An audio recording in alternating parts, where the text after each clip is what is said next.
우리 사랑하는 성도 여러분, 여러분들 혹시 외롭지 않으십니까?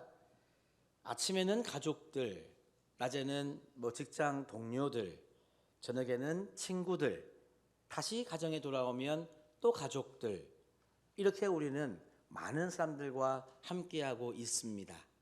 그런데 우리는 그럼에도 불구하고 외로움을 느끼고 있죠. 혹시 나는 이렇게 많은 사람들과 만나고 있는데 무슨 외로움이냐라고 하시는 분도 계실 수 있는데요. 제가 5가지 예를 들어보겠습니다. 만약에 여러분들 중에 이 5가지의 예 중에 하나라도 해당되면 나도 외로운가 보다 이렇게 생각하시면 좋을 것 같아요. 첫 번째입니다. 혹시 여러분 중에 술, 담배 하시는 분이 계실지 모르겠는데요. 이 술, 담배가 예전보다 더 새롭게 느껴질 경우입니다. 담배 한 대를 필 때마다 이야, 이 담배가 기가 막히네. 또 술 한 잔을 마실 때마다 이야, 오늘따라 왜 이렇게 술이 좋아? 이렇게 여러분, 술, 담배가 요즘 다른 사람을 만나는 것보다 더 좋다고 느껴지신다면 여러분들의 마음이 외롭다는 증거입니다. 두 번째 얘기해 볼까요? 스마트폰입니다. 우리나라 이 사람들 치고 요즘 핸드폰 없는 사람 없다시피 하죠. 현대인들에게 있어서 스마트폰은 필수 조건이기도 합니다. 그런데 누가 전화를 했나? 누가 문자를 보냈나? 그래서 여러분 늘 핸드폰만 주시하는 사람들도 많이 있다는 거예요. 제가 이렇게 성도님들께 전화를 걸면은요, 벨이 한 번 울렸나 마나 했는데 받으시는 분이 계세요. 제가 깜짝 놀랍니다. 바로 옆에 있다는 증거가 될 수도 있겠는데. 그래서 외로운 우리 현대인들에게 스마트폰은 좋은 친구가 되곤 합니다. 그런데 이렇게 스마트폰만 하고 있다. 그러면 이것은 역시 나는 외롭다라고 하는 증거인 거죠. 세 번째입니다. 일에 집착하는 경우입니다. 요즘 현대인들 중에서 외로움 때문에 그 외로움을 잊고자 일에 몰두하고 일에 빠져 사는 사람들이 의외로 많이 있습니다. 그래서 여러분 점검을 해봐야 되는 거예요. 내가 너무 외로워서 일에 집착하고 몰두하고 마치 일 중독처럼 살고 있는 것은 아닌지 말입니다. 네 번째입니다. 가까운 사람이 갑자기 가깝지 않게 느껴질 때, 다시 말하면 거리감을 느낄 때입니다. 여러분, 둘이 하나가 되어 한평생 하나로 살아가는 아내와 남편의 관계 속에서 점점 대화가 짧아지고요. 그 다음에 이 얼굴 보는 게 참 그렇고, 그러다가 등 돌리고 자다가 각방을 쓰다가 말이죠. 이렇게 여러분 부부 간에 이 거리가 좀 생겼다. 같은 식구끼리 대화의 시간이 너무나 적어졌고 속 이야기를 하지 않게 되었다. 정말 과거에는 절친이라 그랬는데 그 정말 친한 친구와도 인사는 하는데 더 이상 속마음을 이야기하지 못하게 되었다. 이런 많은 경우에는요, 자존심이 작동하기 때문입니다. 부부관계에 무슨 자존심이냐라고 할 수 있는데 부부관계에서도요, 자존심이 느껴질 때가 있단 말이죠. 그것은 그만큼 거리감이 생겼다는 방증입니다. 그래서 요즘 현대인들은 가까이 지냈던 사람들이 이제는 가깝지 않게 느껴지는 경우가 많이 있다는 거죠. 그래서 사람들이 나와 아무 상관없는, 나를 전혀 모르는 여러분 이 바텐더한테 가가지고요 자기 이야기를 하고 앉아 있는 거예요. 마담 앞에 가서 자기의 이야기를 하고 앉아 있는 거죠. 그리고 아니면 점쟁이한테 가가지고 자기 이야기를 하고 앉아 있는 겁니다. 요즘 예능 프로그램에 보면 그런 또 프로그램들이 많이 나와요. 완전 예능도 있고 반예능도 있습니다만은, 이처럼 여러분 가까운 사람과 점점 멀어지고 있다. 이것은 나의 마음이 외롭다라고 하는 증거입니다. 하나만 더 얘기해 볼까요? 5번째입니다. 5번째는요, 아예 외도를 하는 경우입니다. 여기서 주목할 것은 이 서양 사람들의 외도와 우리 한국 사람들의 외도가 다르다는 것입니다. 서양 사람들이 외도를 하게 되면 그 이유는요, 대부분 사랑하는 사람이 생겨서입니다. 그래서 서양 사람들이 사랑하는 사람이 생겨서 외도를 하게 되면 지금의 아내 또는 남편, 배우자한테 있잖아요, 이혼을 이야기를 하게 돼요. 내가 새로운 사랑하는 사람을 만났으니 우리 이혼하자. 그리고 새로운 가정을 꾸리는 경우가 많이 있습니다.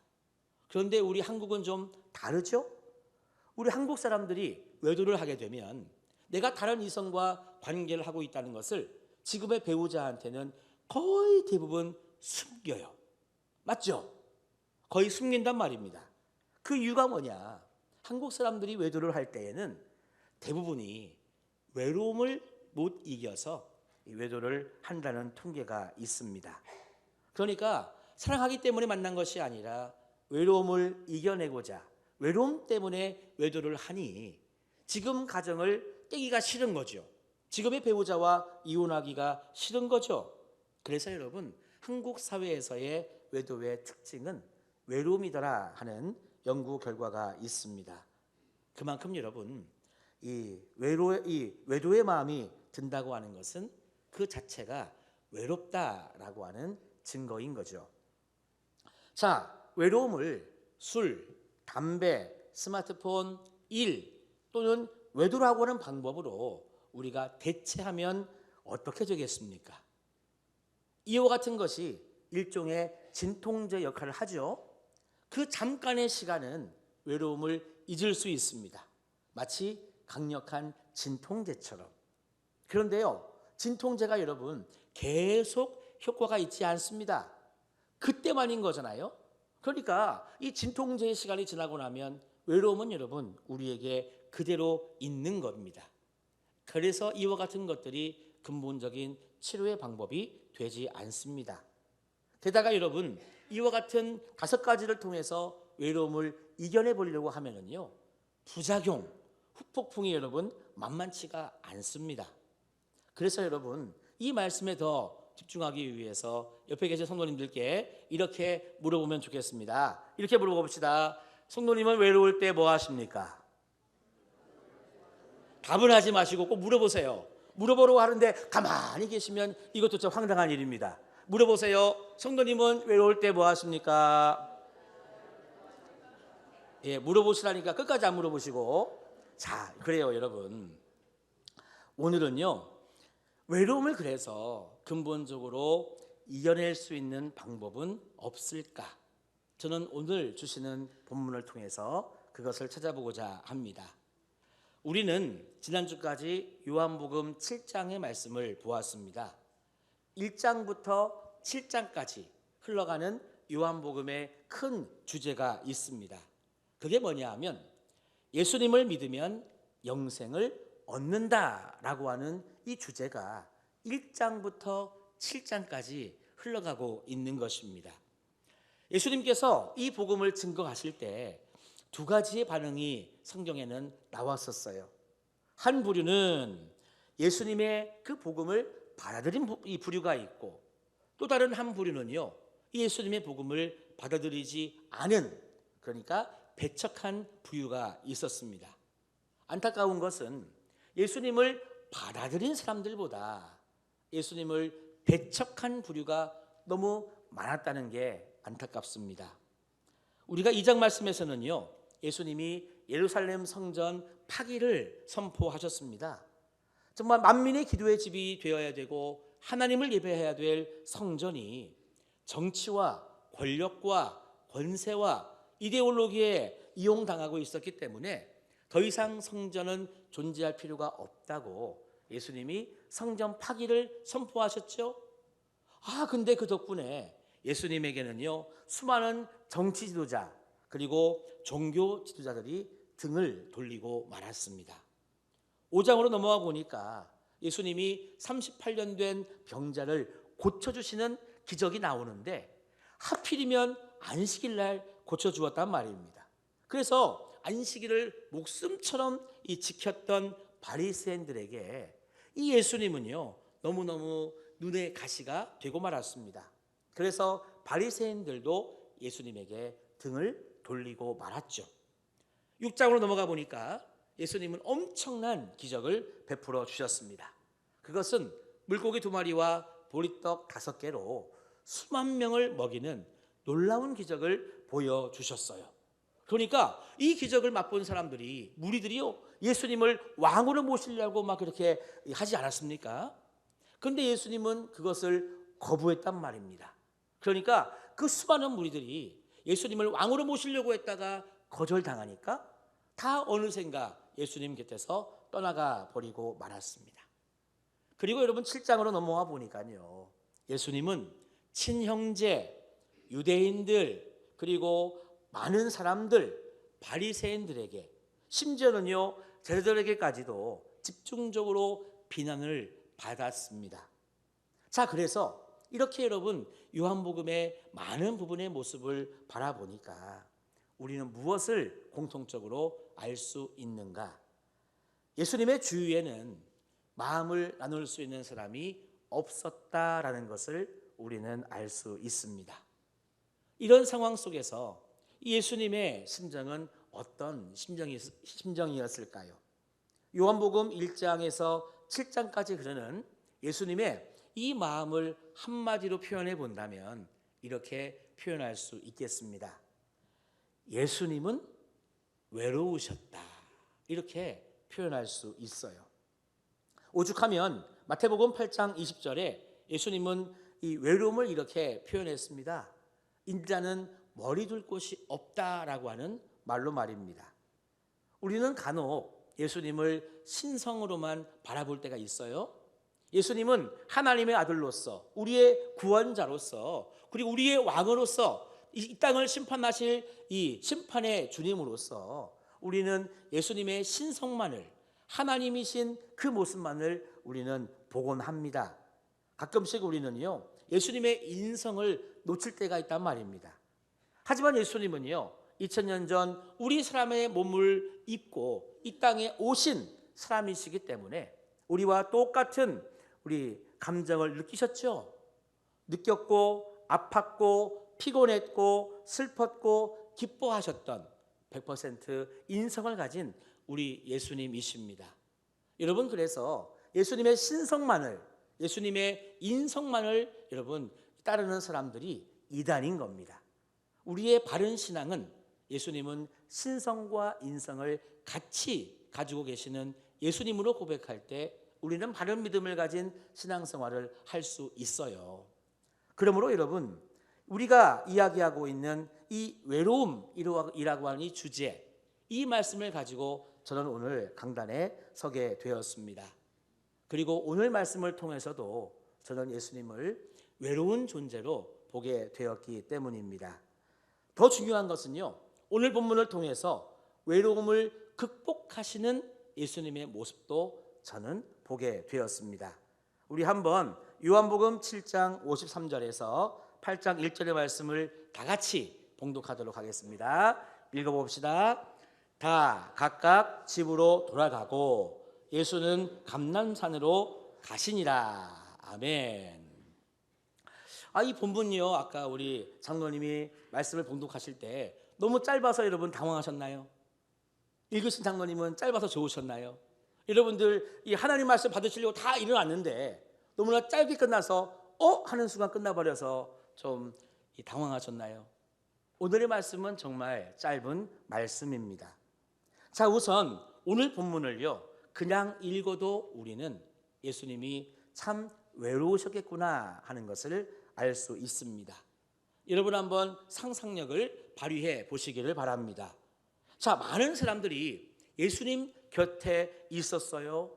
그런데 이제 해가 뉘엿뉘엿 이제 기울어가는 저녁이 되니까 자, 하나 둘 3, 3, 5 다 각자의 집으로 다 돌아갔습니다.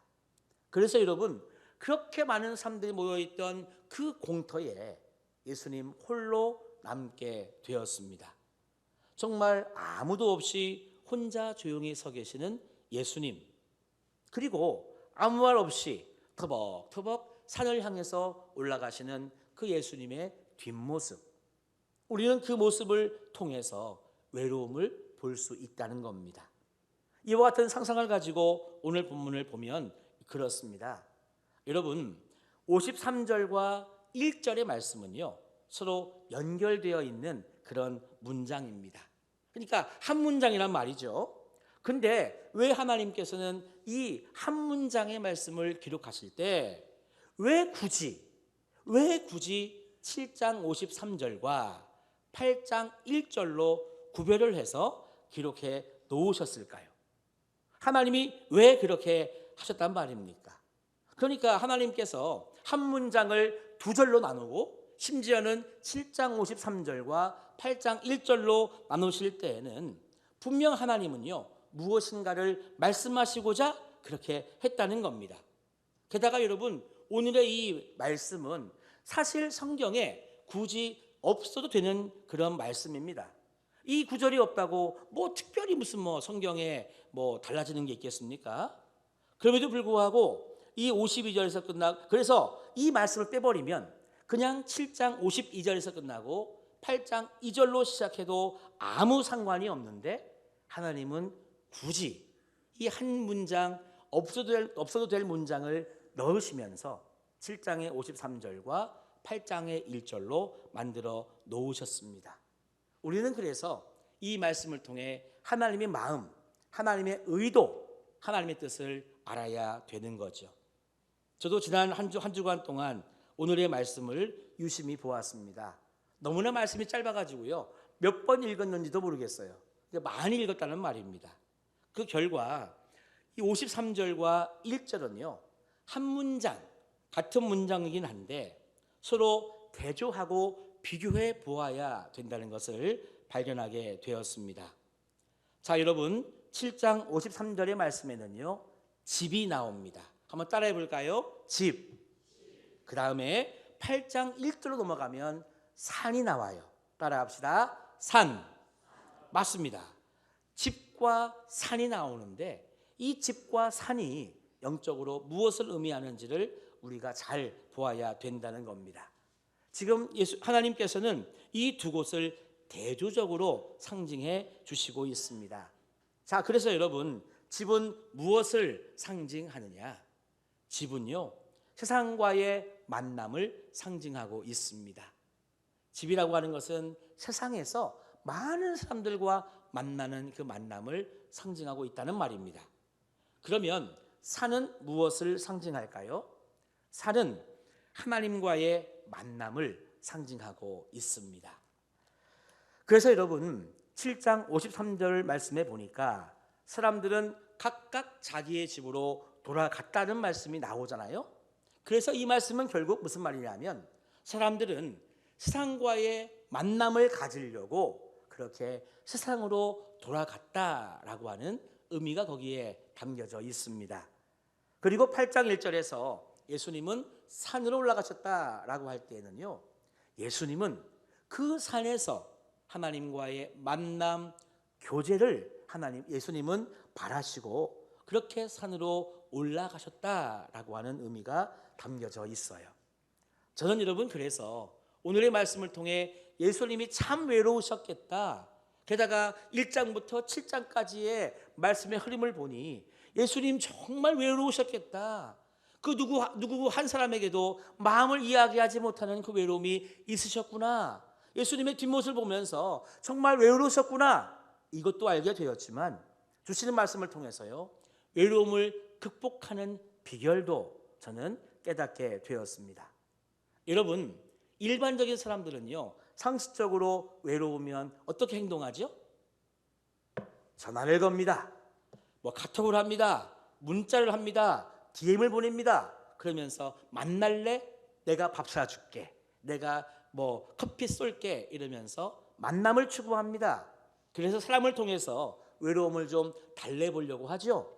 그냥 내 얘기는 하지 않더라도 즐겁게 시간을 보낸다든지, 아니면 내 마음을 이야기하면서 위로를 받던지, 때로는 우리가 병원에 가서 진료를 받고 약을 처방받아야 될 때도 있긴 있습니다. 아니면 또 다른 세상의 많은 이야기를 들으면서 우리는 외로움을 잊어보려고도 합니다. 만약에 여러분, 이와 같은 상식선에서 외로운 예수님이 산에 가지 말고 동네에 들어간다고 한번 여러분 생각을 해보십시오. 예수님이 동네에 들어가야 했습니다. 세상으로 가야 했습니다. 그러면은요, 예수님도 분명히 여러분 이렇게 해야 되는 거 아닙니까? 외로우셨으니까 뭐 담배를 피시거나 술을 마시거나 아니면 사람들과 만나서 수다를 떨거나 아니면 좋은 호텔에서 푹 쉬시거나 뭐 주무시거나 아니면 밤새 그냥 여러분 말씀을 가르치시고 병들을 고치시면서 그냥 일에 사역에 푹 빠져 지내시거나, 예수님도 여러분 그렇게 해야 되는 거 아닙니까? 그런데 예수님은요 그렇게 하지 않으셨어요. 그러니까 세상으로 가지 않으셨어요. 우리의 상식으로 행동하지 않으셨어요. 왜냐하면 그렇게 해도 외로움을 이길 수 없다는 것을 아셨기 때문입니다. 그래서 예수님은 어떻게 했느냐? 8장 1절의 말씀처럼 산에 올라가셨습니다. 그래서 여러분, 우리도 외로움을 극복하려고 하면 세상으로 나가는 것이 아니라, 따라합시다, 산으로 올라가야 한다. 맞습니다. 산으로 올라가야 된다는 거예요. 자, 그래서 이 산은 어떤 곳인가? 지금 예수님은 해가 뉘엿뉘엿 비치는 어둠이 시작되는 그 순간 산에 올라가셨습니다. 여러분, 어두워진 산, 곧 깜깜해지는 산에 올라가서 우리가 뭘 할 수 있습니까? 사실 그곳에서는요 단 하나밖에는 할 수 없는 거죠. 하나님과의 만남, 하나님과의 깊은 교제, 이거 말고는 할 수 있는 게 없다는 것입니다. 그래서 예수님이 어두운 산에 올라갔다는 것은 곧 하나님을 만나고 하나님과의 깊은 교제를 위해서 산에 올라가신 거죠. 그러므로 여러분, 저는 확신합니다. 우리가 외로울 때 이 외로움을 극복할 수 있는 비결은요, 마치 우리 예수님처럼 산에 올라가야 되는 겁니다. 여러분, 근데 오해는 하지 마세요. 제가 여러분들한테 다 등산하자고 말하는 것이 아닙니다. 제 말의 의미가 뭐죠? 외로울 때에는 어떻게 해야 된다? 따라합시다. 하나님을 만나야 된다. 하나님과 교제해야 된다. 하나님께 위로를 받아야 된다. 바로 그것입니다. 여러분, 외로움을 이기기 위해서는요, 하나님을 만나야 되고 하나님과의 교제가 있어야 되고 하나님으로부터 위로를 받아야 된다는 것을 오늘 본문을 통해 깨달을 수 있었다는 겁니다. 여러분, 한번 7장을 다시 한번 보시기를 바랍니다. 7장은요 이 사람들이 집으로 돌아가는 것으로 끝나고 있습니다. 7장 53절 마지막 절은요, 이 사람들이 세상으로 나아가는 걸로, 그렇게 세상 사람들과 어울리는 것으로 끝나고 있어요. 우리가 지난주에 보았지만 그 세상에는요 어떤 일들이 많았느냐? 예수님을 비난하고 공격하는 내용으로 7장이 가득 찼죠. 그러니까 집이라고 하는 곳, 세상이라고 하는 곳은 여러분 비난의 소리, 세상의 소리, 사람의 소리로만 여러분 가득한 곳이라는 것을 우리가 깨달을 수 있어야 되는 겁니다. 그래서 여러분, 외로울 때에 세상으로 나아가서는 더 힘든 거예요. 더 공허한 거예요. 잠깐 진통제 효과는 있을지 몰라도 안 되는 것입니다. 그래서 여러분, 7장의 마지막은 뭐냐면 사람들이 세상으로 나아갔다는 걸로 그냥 끝내버리고 만 겁니다. 하나님의 의도는 여기 있다고 저는 믿습니다. 그러면 8장을 보실까요? 8장은요 예수님이 산에 올라가셨다라는 것으로 시작하고 있습니다. 이에 대해서요 7장은 사람들이 세상으로 나아가는 걸로 끝났고 8장은 예수님께서 산으로 올라가시는 걸로 시작이 되고 있다. 그 산에서 하나님과 예수님은 만났습니다. 그래서 예수님은요 그 외로움을 치유받을 수 있었어요. 그래서 여러분 8장의 시작은 하나님을 그렇게 만난 이후에 얼마나 여러분 은혜로운 이야기가 8장에 가득 차 있는지 모릅니다. 8장에는요 가늠한 여인을 예수님이 용서해 주시는 참 유명한 장면이 나오거든요. 이 여인도 외로움을 이기기 위해서 외도를 했습니다. 세상의 방법을 택한 거죠.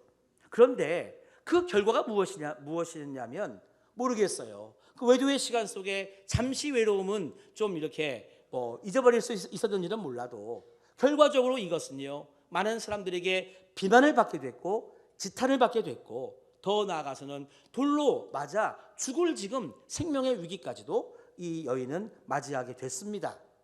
그런데 이 여인은요 다시 자유를 얻었어요. 어떻게 해요? 예수님을 만났기 때문입니다. 그리고 여러분 8장에는요 빛으로 오신 우리 예수님께서 우리를 자유하게 하신다고 하는 은혜의 말씀이 얼마나 여러분 많이 들어있는지 모릅니다. 그러니까 8장은 예수님께서 비록 외로우셨지만 산으로 올라가 하나님을 만났고 하나님과 교제하면서 하나님으로부터 그 외로움을 정말 치유받고 극복했으니 이와 같이 여러분 한동훈을 회복시키고 이 세상에 빛된 말씀을 증거하는 은혜로 여러분 8장이 시작이 되어서 가득 차게 된 줄로 믿습니다. 할렐루야. 여러분 그래서 외로움이라고 하는 것은요 특별한 사람만 경험하는 게 아니죠. 예수님도 경험하셨고 저와 여러분 우리 모두가 다 순간순간 경험할 수 있는 그런 감정이 외로움의 감정입니다. 그래서 외로움은요 우리 모두에게 다 해당되는 그런 실존인 거죠. 그렇다면 여러분들께 한번 질문해 보고 싶습니다. 이 질문으로 한번 저는 오늘의 설교를 마무리해 보고 싶습니다. 그렇다면 나에게 외로움이 다가올 때 여러분들은 어떻게 하시겠습니까? 사람들처럼 동네로 세상으로 나아가시겠습니까? 아니면 우리 예수님처럼 산으로 올라가 하나님을 만나고 교제하며 하나님께 위로를 받으시겠습니까?